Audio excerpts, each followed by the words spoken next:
Le Carrefour, peut-être depuis 4 ans, en fait depuis juin 2014, travaille sur un projet à l'époque qui était on parlait d'une stratégie de développement de nos jeunes, qui est devenu, après moult travaux et réflexions, le concept de grimpe éducative.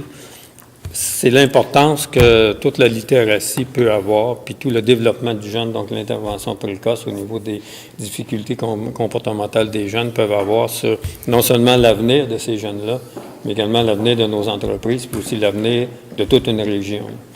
Quand on regarde les chiffres, on s'aperçoit que ce n'est pas nécessairement réjouissant, mais en même temps, l'autre côté qui nous allume, c'est que oui, il y a un constat à faire. On est une région qui souffre de sous-scolarisation, puis ça a des impacts autant sur les individus, sur le milieu que sur nos entreprises.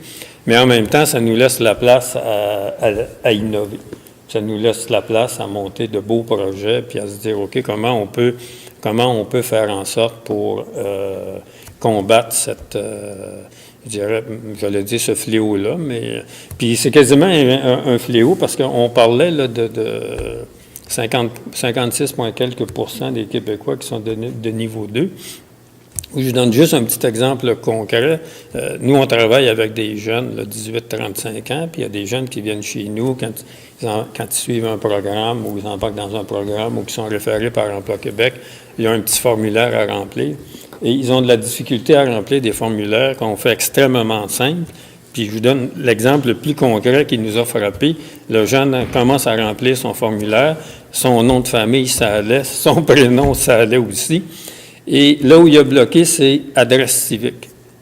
Il a fallu qu'il vienne voir une de nos intervenantes pour lui demander « C'est quoi ça, l'adresse civique? » Elle lui a juste expliqué « Bien, écoute, c'est la rue puis le numéro de porte où tu demeures. » Donc, quand on parle que les niveaux de littératie bas, faibles, empêche ces jeunes-là de conceptualiser, de comprendre les concepts, puis de s'adapter aux exigences de base là, d'un emploi, bien, on en a des exemples. Nous, chez nous, on en a des exemples frappants. Quand on parle de réussite des jeunes, puis quand on parle de diplomation, bien évidemment, on fait référence beaucoup à l'école, au milieu scolaire, parce que dans le fond, c'est dans le milieu scolaire que les jeunes sont diplômés.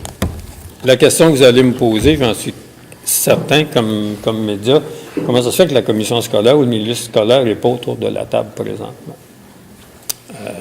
Je vais vous répondre avant que vous me posiez la question. Quand on a établi ce projet-là, la grimpe éducative, c'est vraiment à partir d'une réflexion que nous, on a fait au Carrefour, et c'est sur le vécu qu'on a avec tous ces jeunes-là. Et on s'est dit, il faut, étant donné le taux de faible de scolarisation qu'on a, puis ce que ça commence à engendrer comme problème. Puis nous, on voit les problèmes humains et sociaux que ça implique chez nos jeunes, là. Quand on a établi ce projet-là, on a réalisé tout d'abord, en tout premier lieu, que le problème auquel on faisait face, c'était vraiment un problème de société. Dans le sens que ça impliquait non seulement nos jeunes, ça impliquait le futur de ces jeunes-là, ça impliquait les enfants de ces jeunes-là, ça impliquait les entreprises du milieu, puis ça impliquait le milieu aussi. Donc, ça a des retombées à tous les niveaux. Ça a des retombées au niveau économique, ça a des retombées au niveau familial, au niveau social aussi, puis au niveau communautaire. C'est un problème de société. Et on s'est dit, ça prend aussi un projet de société pour... Quand on veut répondre à un problème de société, bien, ça prend un projet de société pour y répondre. Puis c'est ce qui a été élaboré aussi. Pourquoi ça vient du Carrefour, puis pas du milieu scolaire? Bien, il y a une réponse assez simple à ça. C'est ce projet-là vise à intervenir sur tous les jeunes, 0-35 ans. Et on s'entend que le milieu scolaire ne touche pas les jeunes 0-35 ans. Et dans tous les environnements du jeune. Environnement familial, environnement social, environnement personnel, communautaire, professionnel et scolaire. Le milieu scolaire n'intervient pas non plus dans tous les environnements du jeune. Par contre, nous, au Carrefour, on intervient dans tous ces environnements-là. Donc, on travaille avec les entreprises, on travaille avec les jeunes, on travaille avec le milieu scolaire, on travaille avec les familles. On a des parents de jeunes enfants chez nous, puis on travaille au niveau social aussi. Donc, il était normal qu'un projet de société qui touchait tous les environnements du jeune, bien, soit aussi, je pense, mis sur pied par une organisation qui travaille avec tous ces environnements-là. Pourquoi la commission scolaire n'est pas là aujourd'hui, ou le milieu scolaire ou communautaire n'est pas là aujourd'hui? C'est pas qu'ils ne font pas partie du projet, loin de là. C'est que au Carrefour, on a une façon de travailler qui est très empirique puis qui est très séquentielle. Et on a établi 3 séquences pour ce projet-là. En fait, 4 séquences. La première séquence, c'est le positionnement du projet. Donc, quand on parle de projet de société, il ne peut pas être porté uniquement par une organisation. Le projet de société doit être porté par un milieu, par la société. Il y avait le positionnement à faire de ce projet-là. Et pour positionner ce projet-là, les gens qu'on a abordés, j'allais dire approchés, mais plus abordés, c'est les gens qui ont à vivre les impacts de ce projet-là. Ce n'est pas la commission scolaire qui a les impacts d'un faible taux de scolarisation, à part peut-être au niveau de la notoriété, là, mais autrement que ça. Ce n'est pas les groupes communautaires qui ont ces impacts-là. Qui ressent les impacts d'une faible scolarisation dans un milieu? Premièrement, c'est nos entreprises. Et le milieu des affaires est là, avec M. Perrault, avec notre ami Claude de la SADC à Chigan-Montcalm. Et c'est tout le milieu de vie aussi. Donc, l'importance que la MRC soit là, que les maires soient là aussi. Donc, on a divisé ce projet-là en 3 séquences. La première séquence, c'était le positionnement, avec un premier cercle que j'appelle, qui était un cercle d'avantages politiques, économiques, socio-économiques. La deuxième séquence, c'est le développement terrain du projet. Et là, tous ces groupes-là, tous ces intervenants-là, communautaires, scolaires et autres, là, ils sont mis à contribution dans cette deuxième séquence-là. Donc, le deuxième cercle d'intervention sont les intervenants, les organismes terrain. Troisième séquence qu'on a, c'est le déploiement du projet. Et encore là, dans le déploiement du projet, on a le milieu politique qui est là aussi, le milieu des affaires, mais on a également les intervenants scolaires, communautaires et autres. Donc, c'est simplement pour une raison, je dirais, d'efficacité opérationnelle qu'on a divisé ça en séquences, puis qu'on a divisé ça aussi en cercles d'intervention. La quatrième séquence, je disais au début 3 séquences, il y en a 4. La quatrième séquence, mais qui est quand même, je dirais, concomitante avec les 3 autres, c'est l'évaluation. Le projet est basé sur ce que M. Royer appelle des pratiques exemplaires. Donc, des données probantes, puis des pratiques exemplaires. On veut faire un projet qui n'est pas dans les airs, on veut faire un projet qui se base sur des éléments concrets. Qu'est-ce qui, effectivement, est efficace quand on veut travailler à la réussite scolaire de nos jeunes? Et il y a des choses concrètes qui sont démontrées, qui sont là. Pourquoi on a pris la formule de grappe éducative? Parce que c'est une formule qu'on n'a pas inventée, là. On a simplement adapté le concept de grappe industrielle ou grappe technologique au milieu de l'éducation. Moi, on s'est dit pourquoi on ne créerait pas également une grappe en éducation. Et le concept, il est simple, c'est que puis de toutes les grappes, là, qu'elles soient grappes de la mode technologique ou industrielle ou éducative, le concept est assez simple. Hein, c'est dans un milieu géographique donné, dans un secteur d'activité donné, on rassemble tous les acteurs qui, de près ou de loin, directement ou indirectement, peuvent influer sur le développement de ce secteur d'activité-là. Alors, c'est pour ça que le milieu politique est là, c'est pour ça que le milieu économique, le milieu des affaires est là. C'est important qu'ils soient là. Ça va être les premiers qui commencent déjà à vivre les impacts là, au niveau du recrutement d'une main-d'œuvre de qualité, puis qui vont les vivre de plus en plus. Et c'est important que tous les milieux soient là, et c'est important également que ça soit assis sur une expertise. Et c'est pourquoi, dans tous les projets de grappe, quels qu'ils soient, il y a toujours un lien qui est fait avec des chercheurs universitaires. Et je vous dirais, quand on a démarré le projet, puis Geneviève pourrait le confirmer, quand on a commencé à en parler en 2014 puis en 2015, on se disait, ça serait drôlement intéressant si on pouvait intéresser un chercheur de la trempe des Gilles de Royer pour venir dans mon cadre nous appuyer là-dedans. Et finalement, c'est arrivé. M. Marceau a joué un rôle là-dedans. C'est par M. Marceau qu'on a pu, qui est aussi, M. Marceau était, puis demeure, puis va l'être probablement après également un universitaire. Donc, les liens se sont faits plus rapidement. Donc, le concept de grappe éducative, il touche tous les jeunes 0 à 35 ans, dans tous les environnements du jeune, et à travers chacune des phases de développement du jeune. S'il y a quelque chose à retenir dans ce concept-là, c'est celui-là. L'objectif que l'on a, c'est de créer un fil conducteur de 0 à 35 ans qui va suivre le jeune dans tous ses environnements, puis dans chacune de ses phases de développement. C'est pas de réinventer la roue. Il se fait déjà de belles choses. Il se fait de belles choses au niveau scolaire, il se fait de belles choses dans les services de garde, il se fait des belles choses aussi, pardon, au niveau social, au niveau communautaire, mais c'est pas rattaché comme tel. Et si on veut que ce soit rattaché, bien, ça prend une intervention, puis c'est la base même de la grappe éducative. C'est une intervention qui est à la fois simultanée, qui est à la fois intégrée, puis qui est continue aussi.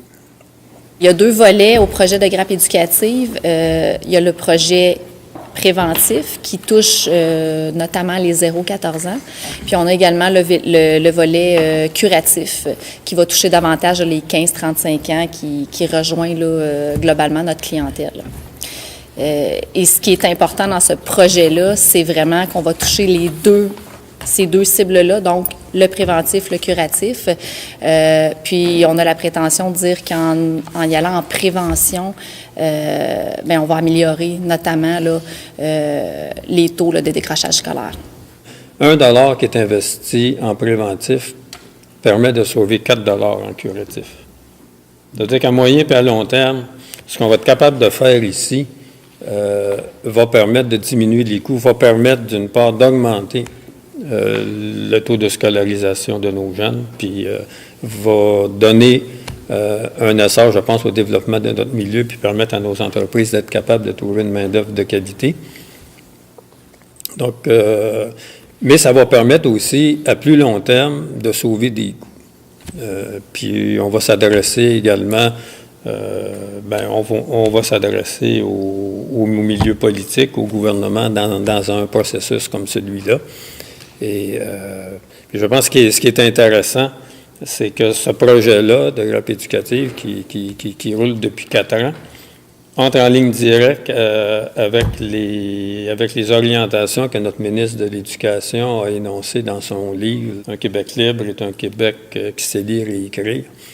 Puis, juste pour vous, si vous me permettez, juste pour vous citer, là, quelques éléments qu'on a retrouvés dans le livre du ministre, qu'on retrouve textuellement dans notre projet depuis 2014.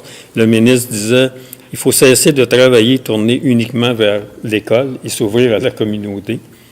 Il faut prendre en charge tous les enfants, pas seulement les élèves ou les adultes. Il faut rencontrer les familles en amont de l'école. » On parle d'un projet, nous autres, grappe éducative, qui est les 0-35 ans. Et travailler en collaboration avec la communauté, avec le milieu des affaires, avec la société civile. Et il faut, puis ce qui est intéressant aussi, il faut s'inspirer des meilleures pratiques présentes au Québec. Et c'est ce qu'on veut faire dans ce projet-là. On veut travailler sur des choses dont l'efficacité, des éléments dont l'efficacité a été démontrée. Et il termine en disant que c'est une condition de la réussite. Donc, on a déjà... Théoriquement, on a déjà un ministre de l'Éducation qui est en phase parfaite avec le projet de grappe éducative. On a un comité entreprise là, qui a été mis sur pied, puis je vous en parlerai peut-être un petit peu plus loin, là. Mais effectivement, ça va faire partie des discussions qu'on va avoir avec nos entreprises, un petit peu ce que M. Royer disait aussi, que les entreprises soient sensibilisées au fait qu'avant d'engager un jeune qui n'a pas 18 ans puis qui a lâché l'école, il y a des préalables qu'on peut regarder. On comprend également que quand on dit ça, ça peut créer des problèmes aux entreprises à court terme parce qu'ils sont déjà en difficulté à trouver de la main-d'œuvre. Donc, si on dit les jeunes de 17 ans qui quittent l'école, tu ne l'engages pas ou tu l'engages selon certains préalables. On sait qu'à court terme, il y a un travail à faire aussi, puis on le comprend. Puis cette préoccupation-là, ce besoin-là des entreprises à court terme, on le comprend très bien. C'est un des éléments au niveau de la grappe éducative où on veut travailler le plus rapidement possible. On veut être capable de répondre à ce besoin-là à court terme des entreprises, puis aussi répondre aux besoins à moyen et à long terme. Et le projet comme tel, c'est pas canné comme ça, puis dire c'est ça qu'on fait de A à Z. c'est un concept qui est là. Puis à partir de là, on va regarder ce qui se fait déjà dans le milieu, puis discuter avec les gens, avec tous les partenaires, être capable de répondre aux besoins des partenaires, capable de répondre aux besoins, par exemple, des services de garde, des CPE là-dedans. Qu'est-ce qu'ils vont avoir besoin pour être efficaces là-dedans? Qu'est-ce que les écoles maternelles et primaires vont avoir besoin? Qu'est-ce que les écoles secondaires vont avoir besoin? Qu'est-ce que nos groupes communautaires vont avoir besoin pour être associés à ce projet-là? Puis qu'est-ce que nos entreprises ont besoin aussi? Donc, toutes ces questions-là, ils sont sur la table, on les discute avec nos partenaires. Puis c'est pour ça qu'on a mis sur pied des tables de travail aussi avec les entreprises. On a une table de travail également avec les services de garde, avec les CPE, une table de travail avec les écoles maternelles et primaires. Parce que ce qu'on leur dit, on ne s'en vient pas dire, voici ce qu'il faut faire. Ce qu'on leur dit, c'est, est-ce que vous trouvez logique, intéressant et efficace qu'on se donne un fil conducteur dans la région pour être capable de travailler sur tous nos jeunes, dans tous leurs environnements, puis dans toutes leurs phases de développement. Puis ça, tout le monde dit oui. À partir de là, ce qu'on leur demande, qu'est-ce qui se fait de bon chez vous? On a eu, là, le travail est fait avec les milieux de garde, là, puis les CPE. On a eu 2 rencontres de travail avec eux. Ce qu'on leur a demandé, c'est quoi vos problèmes? Qu'est-ce que vous avez comme solution? Qu'est-ce que ça prendrait? Qu'est-ce qui fonctionne? Qu'est-ce qui ne fonctionne pas? Puis comment la grappe éducative là-dedans peut vous aider? Donc, on n'aborde pas le milieu en disant, voici ce qu'on vous dit de faire. Qu'est-ce que vous faites? C'est quoi vos besoins? Puis comment, à partir de là, un projet comme celui de la grappe éducative peut venir vous aider? Et ça, on le fait avec chacun chacun des environnements que le jeune a. Même chose au niveau familial, même chose au niveau communautaire, etc. Partir de la base des besoins aussi. Oui. Et sur des pratiques qui sont démontrées.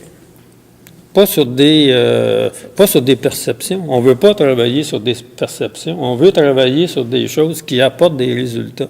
D'où l'importance qu'on puisse travailler avec un chercheur comme M. Royer, qui, lui, nous dit, vous pouvez pédaler tant que vous voulez pour la réussite éducative, ça ne réglera pas le problème du jeune qui rentre à l'école le lundi matin et qui a des problèmes de comportement. C'est bien le fun. C'est bon pour l'image corporative, c'est bon pour dire on se prend en main. On a été 2000 à pédaler pour la réussite éducative. Sur le terrain, concrètement, ça n'a rien réglé. Nous, ça, il y a des gens qui font ça, puis il n'y a aucun problème, ça va. Nous, on est vraiment dans le concret. Qu'est-ce qui fait concrètement qu'on va pouvoir aider ces jeunes-là? Donc, il va y avoir au niveau de l'opérationnalisation de ce projet-là une personne pivot qui va faire ces suivis-là avec les entreprises. L'objectif, c'est pas de surcharger les entreprises parce qu'il y a des entreprises, peut-être de la taille de celle de M. Perrault et d'autres qui sont capables d'assumer ça, mais d'autres qui n'ont pas de département de ressources humaines. Donc, le travail va être qu'on va avoir à faire en tant que porteur de ce projet-là, c'est de faire ces liens-là. Donc, de faciliter le plus possible le travail et l'implication des entreprises là-dedans. Pas pour ajouter un élément de difficulté de plus, mais au contraire, apporter des éléments de facilité à ce qu'ils vont avoir à faire. Mais effectivement, les entreprises vont avoir à faire quelque chose. Puis, ce que M. Perrault dit, c'est un investissement, là. On comprend que c'est un investissement parce qu'on le voit, hein, le roulement de main-d'œuvre, quand tu as à mettre quelqu'un à pied et à le remplacer, là, au bout de l'année, ça représente à peu près 60% d'un salaire annuel. Là. Donc, ça coûte cher. Là. Ce qui a été dit autour de la table par les différents intervenants, ça vient démontrer une chose, puis je pense que c'est très clair. Ce projet-là, il répond à 3 besoins. 3 besoins fondamentaux de la région, puis je pense de toutes les autres régions du Québec aussi, puis des besoins qui sont interdépendants. Le besoin de scolarisation puis de qualification de nos jeunes, le besoin de recrutement puis de rétention de main-d'œuvre de nos entreprises, puis le besoin de rayonnement aussi de notre MRC. Donc, quand on est capable, comme milieu, de se donner un projet de société comme celui-là, ça vient répondre à ces besoins-là. Et ça donne un rayonnement aussi, je pense, à notre MRC. Dans 1 an, dans 2 ans, dans 3 ans, quand le projet va être déployé, ça va être probablement intéressant comme MRC dans l'attraction de nouvelles entreprises, de dire chez nous, on est capable de développer nos jeunes, on est capable de qualifier nos jeunes. C'est une préoccupation majeure pour nous. Quand on parle de 0 à 35 ans, c'est pas quelque chose qu'on a lancé en l'air puis qu'on dit on va regarder comment ça va retomber. Toute la démarche, elle est là. Donc, du jeune 0-2 ans ensuite en service de garde, ensuite en maternelle 4 ans, maternelle 5 ans, école primaire, école secondaire, post-secondaire, milieu du travail. Donc, tout est détaillé. C'est sûr que ça va être bonifié avec le temps, puis il y a des choses qui vont se rajouter. Puis quand on va travailler sur le terrain, il y a des choses qu'on va sûrement rajouter à ça. Mais toute la démarche, elle est déjà planifiée. On sait comment on va travailler pour faire ça. Puis je pense que c'est important de le démontrer. Puis en même temps, de dire que le projet, aujourd'hui, avec la rencontre de presse, on termine, dans le fond, c'est la première séquence qu'on termine, c'est-à-dire qu'il y a le positionnement de ce projet-là. La deuxième séquence, qui est son développement, elle est déjà commencée. Comme je vous dis, il y a déjà des comités de travail qui sont à pied d'œuvre pour mettre en place les besoins concrets puis les éléments concrets sur lesquels on va devoir travailler. Au-delà de l'engagement des acteurs du milieu pour la réussite des jeunes, ce que ça prend pour réussir un projet comme celui-là, c'est un engagement politique. Il faut que notre gouvernement s'engage politiquement dans une voie qui va permettre la qualification de nos jeunes. Et non seulement s'engage à ce niveau-là à mettre en place les conditions qui vont favoriser ça, mais également investissent dans les pratiques qui donnent des résultats. Il va falloir qu'on travaille, qu'on investisse du temps, de l'argent puis de l'énergie sur les pratiques exemplaires qui existent. Et non plus sur des perceptions, et non pas sur des perceptions. Ça, c'est un élément important, puis ça va faire partie des... Ce qu'on va demander au gouvernement, c'est que la MRC Montcalm soit reconnue comme région témoin par rapport à la problématique qu'on vit, que le projet de grappe éducative soit reconnu aussi comme projet pilote, ce qui permet de décloisonner les programmes. Dans un projet comme celui-là, il y a au moins 4 ministères qui vont être mis à contribution. Hein.